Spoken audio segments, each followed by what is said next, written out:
Hey guys, for today's video, I'm going to be making another motivational video. Before I start off, I want to talk to you guys about a legend, a Greek legend, and this legend is mainly about two characters. One is the god of strength, who is Hercules, and another is a sea monster, a serpentine sea monster. Its name is Hydra. Now, Hercules is a warrior. Now, one day he wanted to fight with Hydra. He wanted to kill Hydra. So he went, but then he soon realized that it's not very easy killing Hydra, because during their first battle, he realized that if he chopped off one head of it, two would grow back in place. In this case, it gets stronger with every wound. And this whole concept of becoming stronger with every wound is not only seen in legends, but also in real life. For example, we get stronger with every single disease that hits us. Our immune system gets stronger with every single disease that hits us. And then there's the other concept of fire. Now, if you see something as simple as a candle, it gets extinguished when there's a strong wind. Say, for example, you light a candle when it's really windy or if it's rainy, it immediately gets extinguished. But if you imagine the same case for a fire pit or when you're in a fireplace, the more stronger the wind is, the more stronger the fire gets.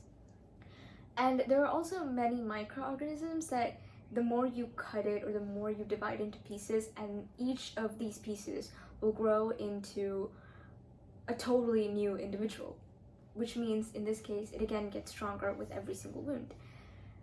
But what is this whole concept of becoming stronger with every wound called as? It's called as anti-fragility. Now, what if this concept of anti-fragility became a mindset? Now, in that case, for a person, if a person's mindset is anti-fragile, they would be getting stronger with every single setback in their life, with every single obstacle that they face, say, for example, in their career or workplace. So people have researched about this, and they have found out there are many ways to instill habits of resilience or anti-fragility into a person's mind. As in, you can become more anti-fragile as a person, and that would help in your workplace. So here are a few habits of resilience and anti-fragility. Number one, being able to control what you can in life. There are certain things that are uncertain in our lives, but there are a lot of things that we can control. Most of the time, we keep worrying about the uncertain things and we lose control of what we can control. This can be as simple as, having a proper morning routine. Let me give you guys an example from my own life. So I had given my exams a few weeks ago, and the results are gonna come anytime, any week. And I kept contemplating about what I was gonna get, what my scores will be for the past few weeks, and I didn't really do anything these past few weeks. My sleep schedule was erratic, I didn't really do anything, and I wasted most of the time. But learning about anti-fragility and, learning what you can control in life made me realize that, sure, the results are gonna come, but I'm losing the rest of my life because of that.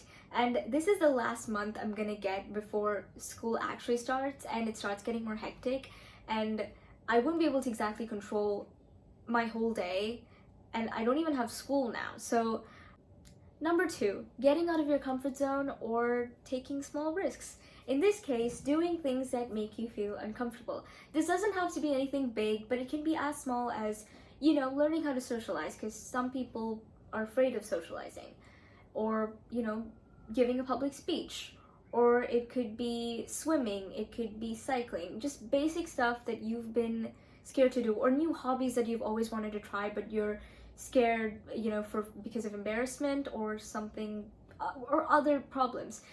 Taking small risks like that and consistently being able to do it kind of routinely, kind of makes you understand the whole concept of challenges in life, and you keep doing it, and the more challenges you face, the more you realize it's not actually that bad, I'm able to do it, and by the end of it, you start enjoying the dopamine you get out of every single challenge, and you start enjoying the whole process of the challenges that you get in life, and every single time, the more challenges that you face like this, and every single time you face a setback, it feels like a challenge, and you get excited to do it, and because you like the dopamine that you get out of it.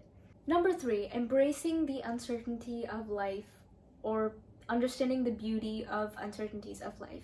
In my previous video, I had talked about the concept of how the only thing that's consistent in life is uncertainty and the challenges that it has to give. So understanding the concept that you cannot predict what is going to happen in your life, and understanding that that is the beauty of your life. It's like a movie. You can't predict it. You can fast forward and find out what's going to happen. But that is exactly what is beautiful about it. And finding beauty in adventure, finding beauty in how everything has to offer a challenge, and, you know, kind of enjoying the whole process of it and getting that mindset makes it much more easier for you to face the challenge, because one, you get excited every single time you see a challenge or you see a setback or you see an obstacle in your life, and that makes it much more easier to face it. And when you get excited and when you get dopamine out of it, you naturally get much more stronger. And the more you face challenges, the more you start normalizing challenges. So you start seeing the simple things. You start seeing more beyond what a challenge is. You start seeing the opportunities. When you see the beauty, you see the opportunities that a challenge has to offer. And again, that makes you stronger than who you were.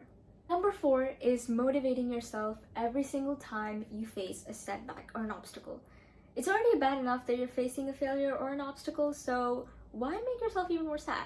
And if you're going to feel adventurous, and if you're going to feel like the challenge or the obstacle or a setback is adventurous, you have to be excited. And to be excited, you technically have to be happy instead of being sad. You're already going to be sad out of the obstacle, so kicking yourself for it and feeling bad about it isn't going to help. So try motivating yourself, try giving yourself a pep talk every single time you face an obstacle or a challenge. Imagine yourself rethinking about a particular obstacle or failure that was hard. In the future, someday, you think about the obstacle and you realize, hey, that was the best obstacle or failure that I faced. I'm so grateful for facing it. Imagine yourself talking to your future self, and your future self saying that you're going to get over it and you are going to face it. And, imagining yourself and giving yourself pep talks like that can really help. Thank you guys so much for watching. I hope you guys liked this video, and if you found this helpful, and if you think that it'll help others, please send it to your friends. Thank you guys so much for watching. I'll be seeing you guys in my next video.